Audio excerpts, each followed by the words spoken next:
I was involved briefly with a married man who believed he had the courage to leave his wife to be with me and to live his truth. This isn't the typical story of a married man promising to leave his wife for a secret lover. Rather, this is a story in part about a gay man who knew he was gay before he got married, but chose to marry a woman because he didn't know how to break free.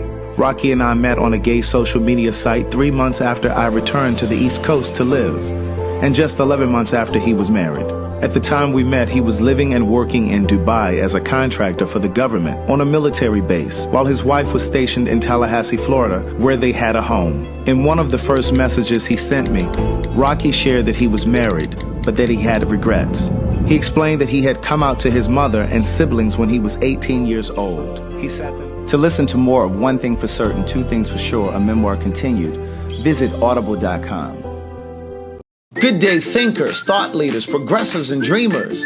I'm Craig the Writer Stewart, and this is So Much to Say YouTube TV. These are my thoughts in my voice on black shit, white shit, gay shit, and everything in between. So Much to Say YouTube TV is the place that you come to learn and grow, because we discuss socially relevant things mixed with a splash of humor. If you know you have tissue paper feelings, this probably isn't the channel for you. But and however, since you're here, I just need for you to do two things. Hit the like button, make sure you hit the subscribe button, and turn on that little bell so that you get the notification every single time that I go live or upload something new. I'll see you soon. Bye. Y'all got your goalie gummies? Oh, I hit the wrong thing. I hit the wrong thing. Sorry. I was trying to get over to the comments. Hey girl, hey. Hey boy, hey. Get your goalie gummy. The link is down in the caption. It's 15% off or 20% off.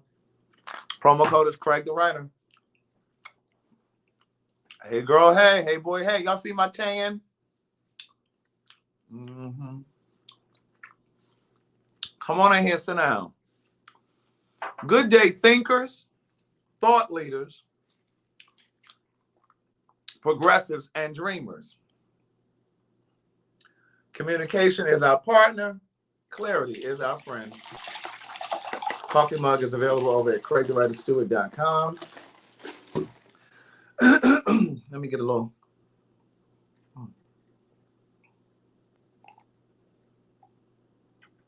Hit the share button. Hit the like button. Hit the subscribe button. Janine Turner, thank you very much for the Cash App. I just got it as soon as I was about to go live. Marcellus, thank you for $5 Friday Cash App for tomorrow. He sends his in advance. Good day, thinkers, thought leaders, progressives, and dreamers. I'm Craig the Writer Stewart, and this is the Facebook and YouTube live versions of So Much to Say. These are my thoughts in my voice on black shit, white shit, gay shit, and everything in between. Speaking of gay shit, thank you, Travis Timmons. Thank you very much for the super chat. But speaking of gay shit, thank you very much, Vincent H. The baby is in the news. Now, here's the thing. I had just said to you guys, was that yesterday? I was over at the post office. I was going to check the P.O. box, and I said to you guys that it is my dream, my goal, once Gay Like Me Conversations is picked up, that Derek and I host a conversation. I just said this to you guys. A conversation where there are black gay men in the room and black straight men in the room. Pardon me. Because I said to you guys yesterday, and I'm going to say it again today, there are some things that black straight men can learn from the black gays. And one of those things I said yesterday, I'm going to say it again today, is how to show up in the world. How to show up in the world. Because this is, and this goes back to before I went on vacation, and I posted this on my Instagram about Kevin Samuels, and I think I posted it on my Facebook, and I posted it on my YouTube, and I was talking about this petition to pull Kevin Samuels off of the internet. And some of you, I'm sure it wasn't none of my people, but some of you, when I say you, I mean some black folks were like, well, you know, that's censorship, and he should be able to say what he wants, and you shouldn't just go on his platform, and you know, you ain't got to go over there, and you know, and those women are dumb for calling in, and this, that, and the third. See, I said this yesterday, and I said it when I posted that thing about Kevin Samuels. And this is the whole premise of the debate that I had with my cousin that I told you guys I want to try to bring on the live. When you allow people who have a platform, especially if it's a massive platform, i.e. the baby, I said the baby, i.e. Kevin Samuels, when you speak from that kind of a massive platform, you affect so many people. You offend so many people. So while we all have freedom of choice, come on, Miranda. Hey, girl, hey. She said her first live. While we all have freedom of choice, I mean, freedom of speech, freedom of speech. And one other thing, I misspoke yesterday when I said that the Bahamas is a part of the United States. But I said I better come on here and correct it because I know some people sitting in the GED section might be somewhere talking about that. I did correct it down in the comments because I was talking too fast like I just did just now. I dated a guy that was from the Bahamas, so I know damn well that you're not a citizen because he had to have a work visa to even be in the United States. I was talking about San Juan, Puerto Rico is a part of the United States. But anyway, while we do have freedom of speech, there are consequences for the things that you and I say. There are consequences, and you have to be willing to suffer those consequences. So going back to what I was saying yesterday when I was sitting outside of the post office, there's a conversation. There are a lot of things that Black men can learn from Black women, and especially Black gay men.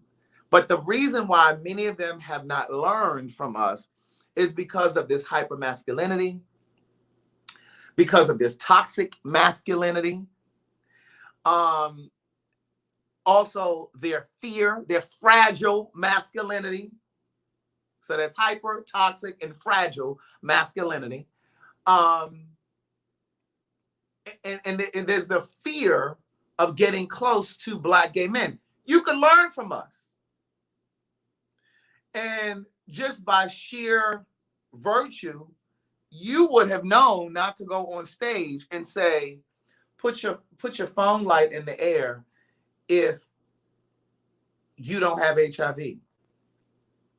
Put your phone in the air if you a fella and you weren't in the parking lot sucking dick. Put your phone in the air if you're a woman and your pussy smell like water. First of all, if you have a platform and that's all you can think to talk about, now granted, you know, we talk greasy over here and we do our little shits and giggles and all that stuff, but I do my best. I do my best to give you guys some substance too. I do my best. I try to give you guys some substance too. Now, you mean to tell me with all that's going on in the world, the baby couldn't think of anything else to say in front of those people? He couldn't think of anything else to say. With all this going on with communities of color and the police department and COVID, the vaccine, wearing your mask, not wearing your mask. Like, you couldn't think of anything else to say except for these things. Now, here's the consequence, the penalty. He's losing deals. He was supposed to perform in the UK at some music festival. They've already disconnected from him. He was also in partnership for some clothing company, and they pulled out. And I just think that it's going to be a trickle effect. It's going to spiral and just continue to snowball. Now, I'm not here to say whether or not he's going to be able to redeem himself and to be able to come back. But also yesterday, I said in the car yesterday that he came out with some sort of explanation. He came out with some explanation, as to what he was trying to say. He said, well, my gay fans are classy and they don't get HIV.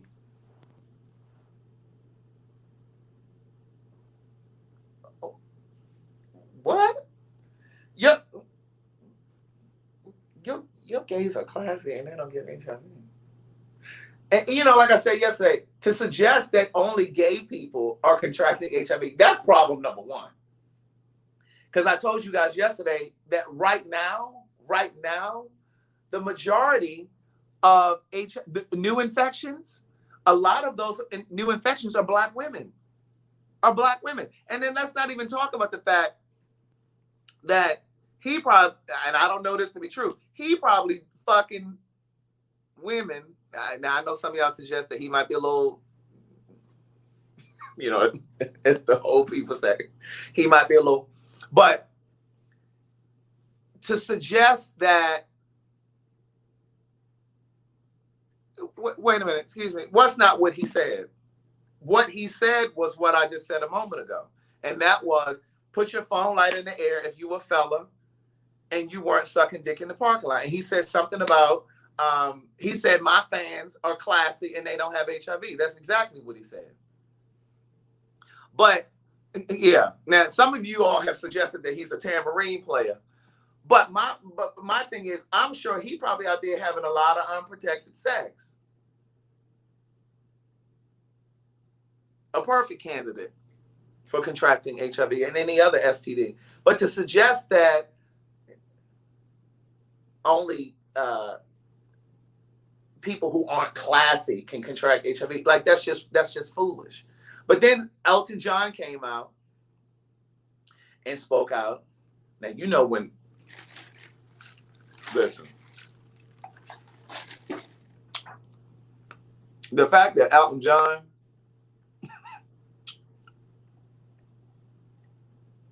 emerged from out of nowhere and spoke on this and talked about stigma and how this is the reason why a lot of people feel shame of being HIV positive and this, that, and the third. And the fact that he came out, oh yeah, it might be a long time before your shit. And not because he's white, but because he's gay, Elton John. Elton is gay. And Elton John's foundation was built on this whole HIV/AIDS epidemic. So, yeah, I mean, it might be a while before the baby get booked somewhere. But here's the thing, and this is where that social responsibility comes in. And I talked about this yesterday as well. Remember I was saying yesterday, when a black person speaks out about issues in the black community, sometimes we turn on them. We turn on that black person. We saw it with Bill Cosby. And I'm not talking about recently when Bill Cosby was out here putting Quaaludes in people's drinks. I'm talking about probably about 20 years ago or so. Some of you remember this. Bill Cosby was on a tour. He was basically going to inner cities and he was speaking at high schools and stuff like that. And he was talking about the lack of parenting in the black community. And he was talking about how a lot of black children can't even spell or read and they're not passing in school, but they got the latest Jordans or they got the new video game or this, that, and the third. Remember that? Some of y'all might remember that. Bill Cosby came out and said that. And a lot of black people were offended. And a lot of black people were talking about, oh, well, who he think he is. And that, well, now this is before the masses knew about, the Quaaludes and stuff like that. Now he had written about it. Bill Cosby had written about it in his book. He had written about, having infidelity and all that kind of stuff. So, but it hadn't come out, right? He was holding us to task. And some people got offended by it. Then here go a couple months ago, Monique said something about y'all with these bonnets and these pajamas and stuff. Y'all done turned and ate her ass up. y'all done ate Monique's ass up too. You understand what I'm saying? We can't always handle the truth. Come on, Nuki, 1936. We can't always handle the truth. And then sometimes we want to be like, well, why we got to be airing out dirty laundry? First of all, you think white folks don't know this shit or think this shit already? And third, who gives a damn about what they think? I told y'all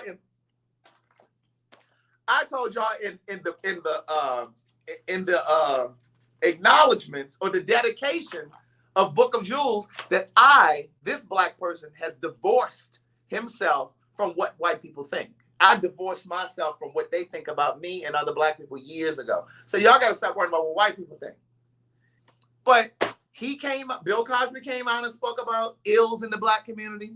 Monique is now talking about this bondage shit. And countless other black people have spoken out about shit. And we have a very bad habit of turning on black people because they want to hold us accountable. We have a very bad habit. I'm sorry, I meant to let that comment stay up there for a second. We have a very bad habit of trying to turn on black people who trying to hold us accountable. Now, this is where I'm going to tie this into the baby shit.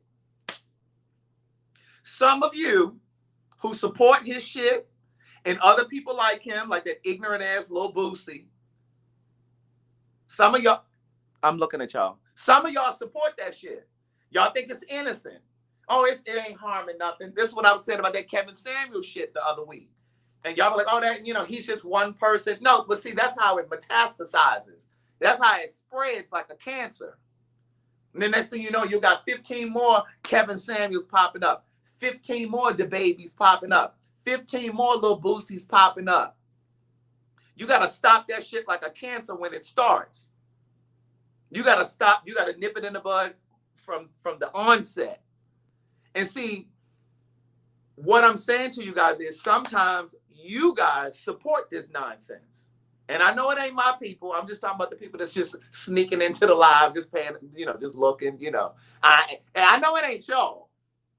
But we got to stop supporting that shit because the same toxic behavior that they exhibit, and when I'm talking about the Lil Boosies and the babies of the world and these Negroes that's walking around here outside with tank tops and do-rags and gold teeth all in them, and I hate to sound stereotypical, but it's usually that crop of black men that are calling women bitches, that are objectifying black women, and they're the same ones that are turning around and call folk sissies, fags, punks.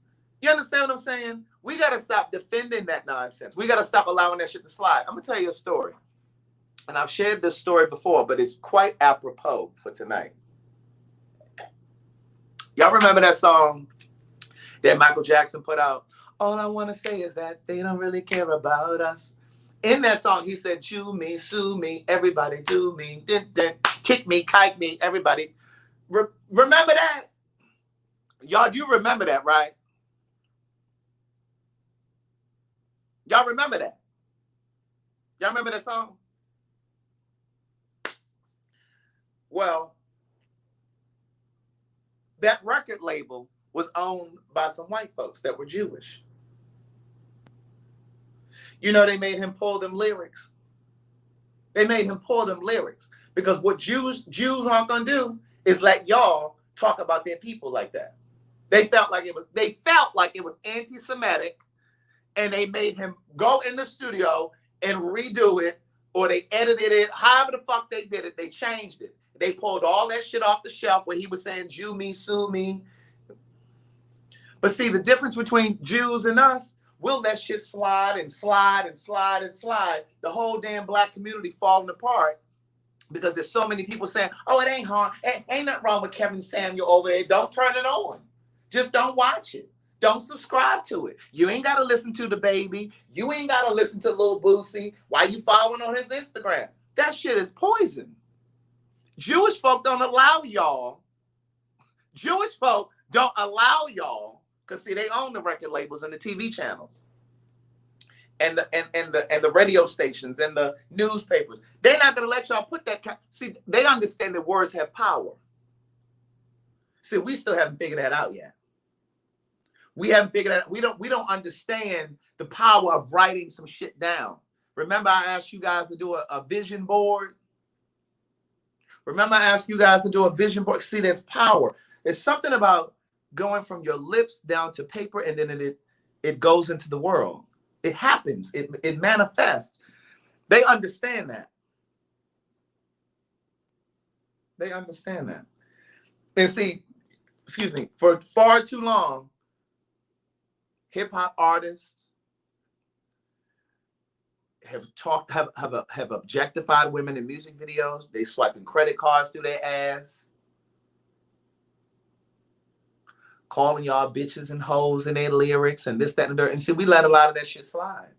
We let a lot of that shit slide. But you know what? The record company executives, who a lot of times were Jewish, they let that shit slide, but they didn't let Michael say, Jew me, sue me. And see, some of y'all are like, well, I don't understand what the big deal is about people wearing bonnets. Because it's about your niece.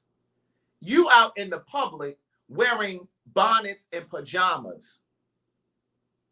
You out in the public wearing tank tops, aka wife beaters, and do-rags, and your pants hanging down. We see your underwear. You splitting verbs. It's about presentation. And it's like, if you present yourself to the world that way, how do you expect them to treat you? They're going to treat you like a nigga in some pajamas and a bonnet. We gotta start cutting this shit off. And see, I'm gonna tell you where the problem is. And I'm gonna really tie this in. And I'm not being funny when I say this. I'm being really serious.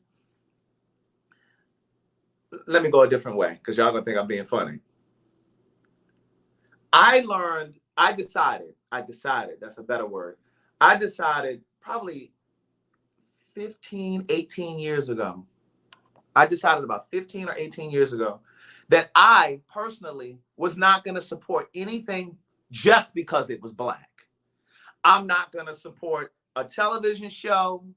Some of y'all know where I'm going with this. A movie, a business, just on the premises that it's Black. I don't, you know, and I had a full-on debate with a friend of mine when I said this. This was years ago. And he was like, well, no, Corey, we need to support each other. See, we got to separate the shit we need to support and the shit that we don't have to attach ourselves to. We don't. We don't have to support shit just because it's Black. I say to you guys all the time, I support Black businesses that get it right. I support Black art, television shows, movies, books, whatever, because they get it right. I don't have to support you because you're Black, just simply because you're Black. And another example that I gave you guys before, if Jesse Jackson had run for president, he wouldn't have got my vote just because he was Black. See, some of y'all would have voted for Jesse Jackson just because he was Black. He wasn't getting my vote. We got to stop doing that. And we got to stop. And see, here's the other thing. And this is another thing that I divorced myself from years ago. And it takes courage to do this. It takes courage to do this. I saw a post a long time ago, and some of you may have seen it too. It was on social media, and it says, speak truth, even if your voice shakes. In other words, even if it makes you nervous to say it, speak truth, even if your voice shakes. And with that being said, I've learned that I don't always have to go along with what the majority of Black folks think, say, or believe. I don't have to go along with that. I don't. And there's power in that. There's something very liberating about that.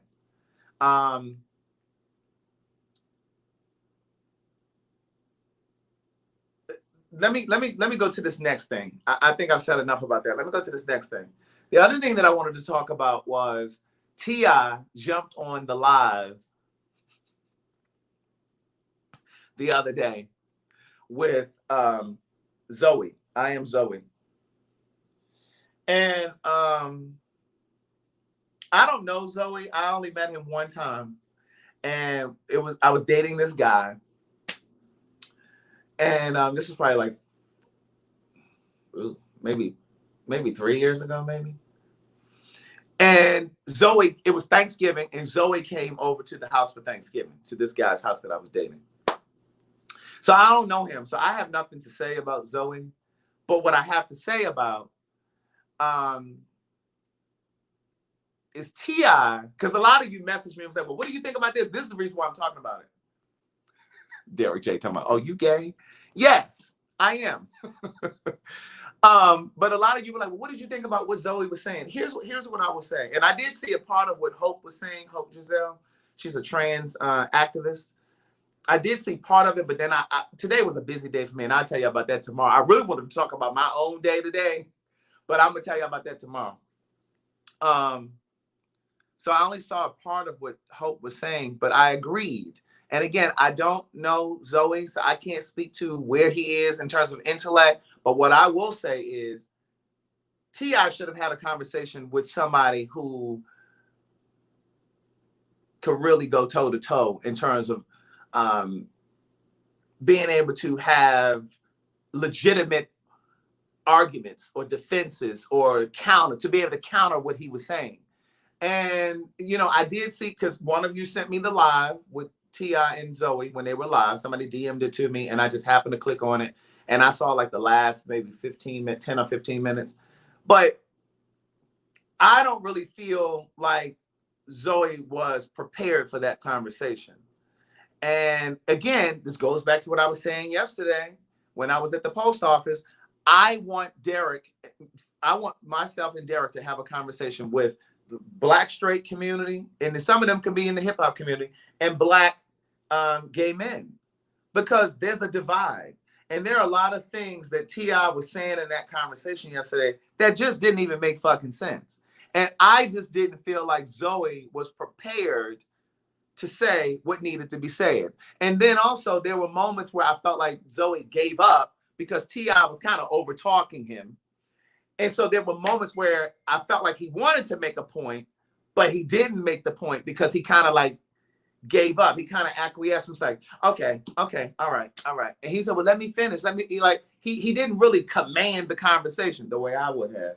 But, you know, and my point is, I feel like sometimes these people, like the T.I.s of the world, when they even want to broach this gay conversation, they always go and have the conversation with somebody that they know they can dominate over in terms of the conversation. They can kind of talk around and talk over and, you know, say all this old bullshit. Because Zoe did make a couple points. He was just like, you know, a lot of y'all do make us feel X, Y, and Z. Like he was saying, T.I. was like, well, no, we don't. He was just completely denying everything that he tried to say. And it sounded very, very similar to what Black folks are saying to white folks. You are a racist. This is what happens. This is how we feel. And then white folks steadily saying, no, that's not what we do. That's not what we do. And just like I've said so many times before, exactly, Sherry. He knew who to have that conversation with.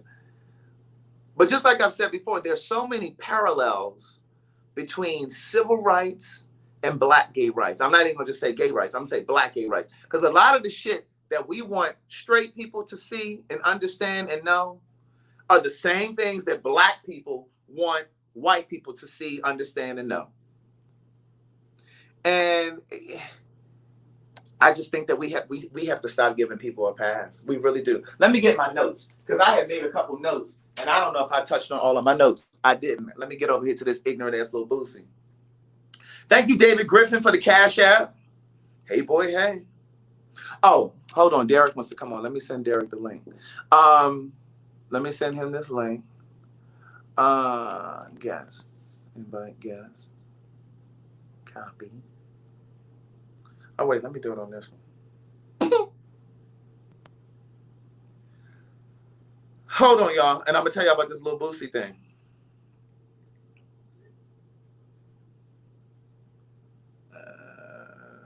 Give me 1 second. I'm sorry, Derek. I just saw this text from Derek. He wanted to join the conversation. But the other thing about this little Boosie thing, and this has been going on for a long time. Again, as Black people, sometimes we don't hold other Black people accountable the way that we need to. Just like with the R. Kelly thing. Those of you that have been watching me for 4 or 5 years now, you know I was talking about that mute R. Kelly shit before it became popular. And then I brought the co-founder here to talk about mute R. Kelly. But sometimes we don't want to talk about the poisons within the Black community, because it's almost like we feel like it's anti-Black, or we're afraid that somebody's going to call our Blackness into question.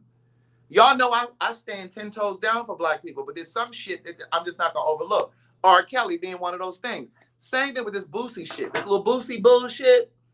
He's been saying this for a long time, and I don't see nobody making any action towards it. He's been talking about how he's been putting his nephews and his sons or whoever the fuck in sexual situations with grown women. Now, y'all know damn well if I had a daughter or some man had a daughter and he was allowing grown men to have sex with his daughter, y'all would be calling the cops. That is molestation. But because he's saying he doesn't want his children, his boys, to be gay, that's statutory rape. He needs to be in jail, and those women need to be in jail. I don't understand why he's been publicly saying this shit on social media. Now, his social media has been taken down. Like, they did snatch his Instagram down because he had all that nudity over there. You guys know I watched The Breakfast Club, and the founder of Instagram, or whoever he was, he talked about how they had to pull him down because he just had too much nudity over there. And you can't do it. It violated their company rules, their community rules. And my thing is, he's allowing grown women to have sex or sexual encounters with young boys, either his sons, his nephews, or whomever they are, because he doesn't want them to be gay. I've said this countless times before. Sexuality is instinctive. It's how we're wired. It is not a choice. It's not a decision. It's just the way you're born. Period. What's up, Derek? Hey, Craig. How are you? I'm well. I wanted to grace you with my presence. Yeah, I saw you out here talking, and, speaking your nonsense. So I want to come in and put some validation to what you were speaking. So that's why I'm here. Because I needed some support. I know. I know. I mean, I know you can't do this by yourself. I see what happens when you do stuff by yourself. Hey, but Fred, I was like, this would have been a perfect gay like it me. would, and then what the thing is, what I will do, I will let me do my reaching out and see what I can make happen on that end. Because the thing is about it, what you were saying is that people want to have conversations that can help further prove their point. They don't really want to have a real debate or a real conversation. Yeah. But you can't the thing, listen, people, we just deal with a whole bunch of ignorant niggas at the end of the day.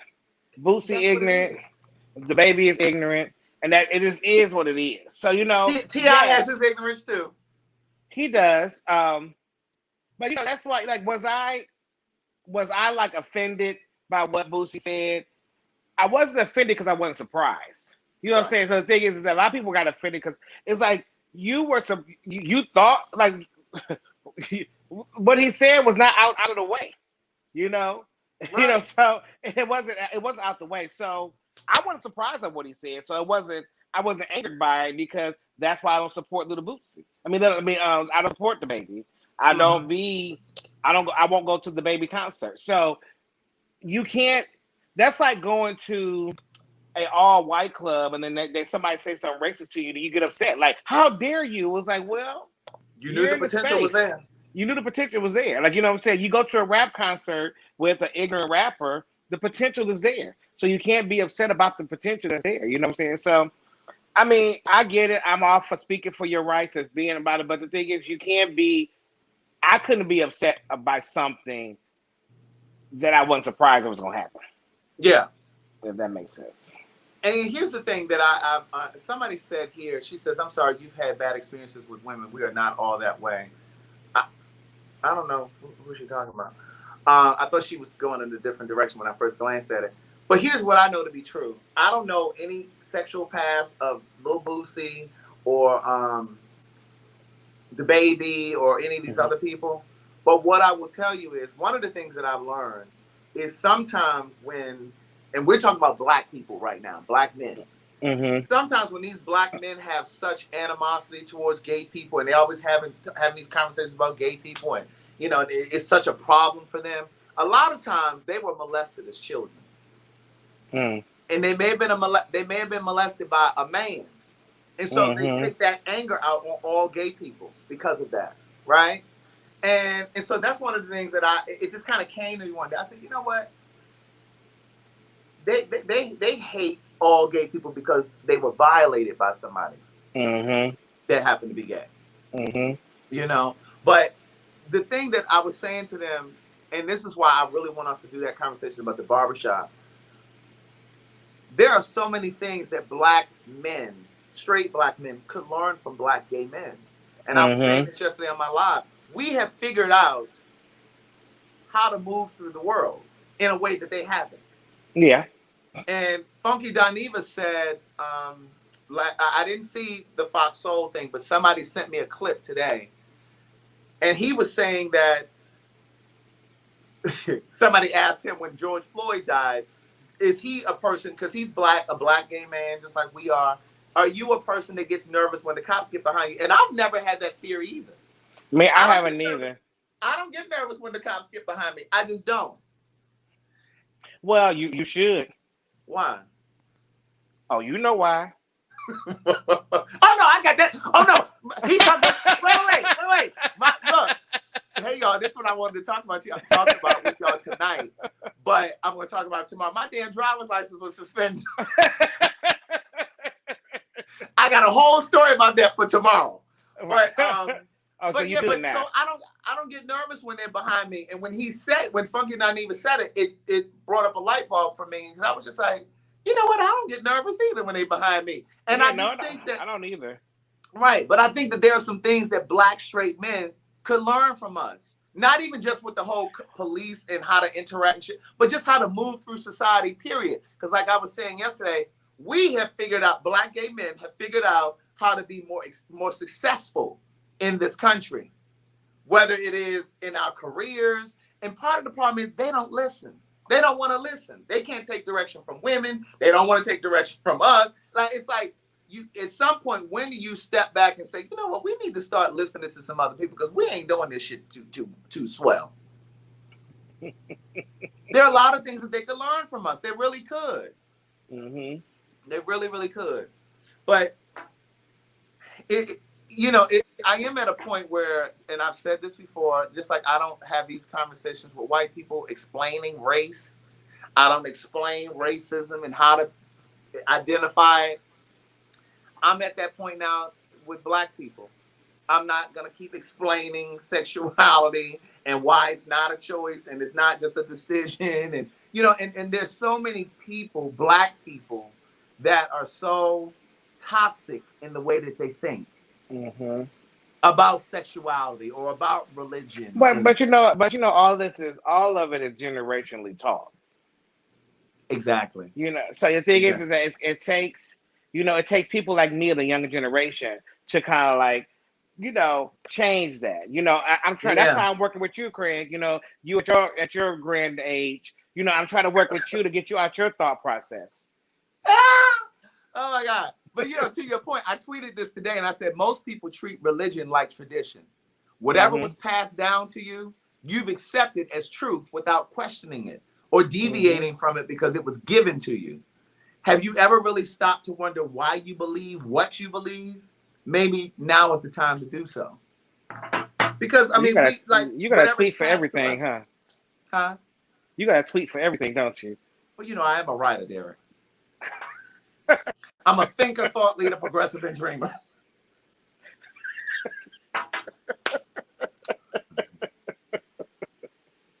Yeah. Oh, okay. This is all too deep for me tonight. I have to go back to work. I just wanted to kind of pop in and say hello. That's all. Derek. I mean, you 40 minutes in, child. Yeah, I'm about to jump off too because I think I've said my piece. Yeah, I said. But the better question: did anybody ask for your piece? Yeah, Derek, they were emailing me and messaging me today, asking me to talk about this. Now, did you get an email or you got multiple emails, Craig? I got multiple. Oh, okay. You are so shady. No, I'm just asking you a question. I'm just being. You remember what we say? What you say? Clarity is our friend. Communication is our communication is our partner. Clarity is our clarity is our friend. Right. So I was just trying to clarify what you. I just want to make sure. Mugs from CraigTheWriterStewart.com. I don't. I bought enough of your stuff, and it keeps breaking. Derek, let me explain something to you. I got something for you too. Because see, when you just tried to shade me just now, when you said, was it multiple emails or was it just one person that emailed? I just was asking a question, Craig. There And wasn't look, no there's shame. Rita. There's Rita talking about he got a email. Because Rita know.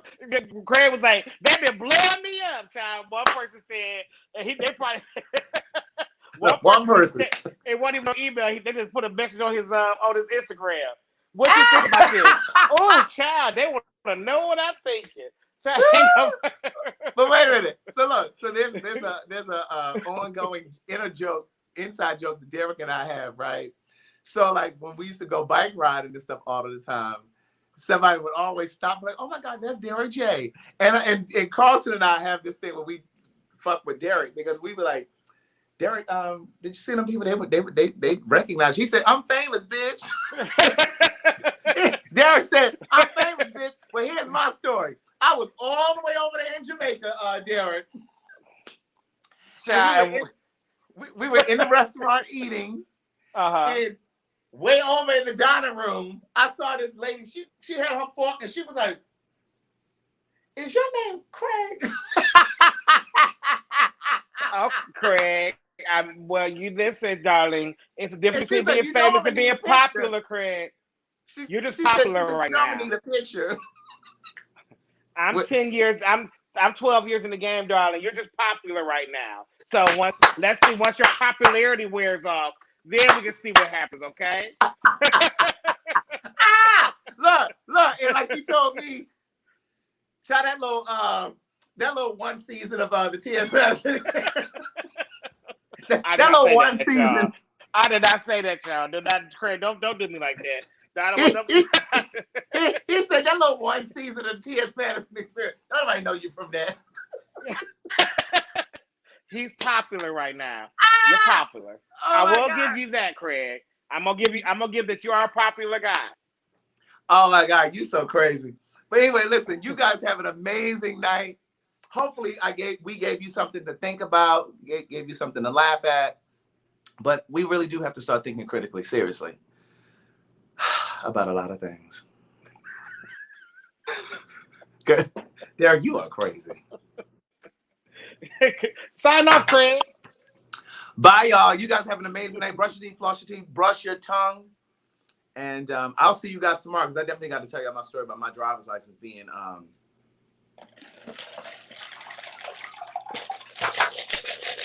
Girl, where are you pulling out of a box? Being suspended. I got it. I took care of it today, but still, I was pissed. Bye, y'all. Bye, Craig.